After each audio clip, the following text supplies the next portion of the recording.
risponderei ai ragazzi cronache di spogliatoio, che non ci ascolteranno naturalmente mai, con una provocazione. Cioè, io non sono sicuro magari al 100% che non ha migliorato, anche se secondo me con quello che ti ho detto e con De Bruyne per me non ha migliorato tranquillamente, anche come soluzioni a livello tattico, ma tralasciando che il Napoli è la squadra che ha più facilità di spesa in questo momento, ma quante possibilità ci sono che una qualsiasi squadra di Serie A può sensibilmente migliorare, a meno che non parta da una base molto bassa, l'11 titolare, con le disponibilità economiche che ci sono a disposizione in Italia in questo momento. Cioè, io la vedo dura, cioè, la O hai vedo il dura. colpo di culo, come ce l'ha di solito De Laurentiis, che piglia il Kvara sconosciuto dalla Georgia e diventa uno dei migliori Però, esterni del momento. perfetto, però non è che lo migliori da subito perché hai preso il nome, capito? No, Lo migliori perché ti accorgi.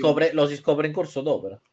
Ma purtroppo io penso che io penso che nessuna squadra in Italia possa fare questa tipologia di miglioramenti. È chiaro che se tu sei, lasciami dire, mo ci vuole il Como che ha possibilità di spesa. Il Como, per esempio, con tutti gli acquisti che ha fatto, anche se ha 14 attaccanti e deve giocare giusto il campionato, ha migliorato naturalmente il suo 11 titolare, però parte da una base diversa.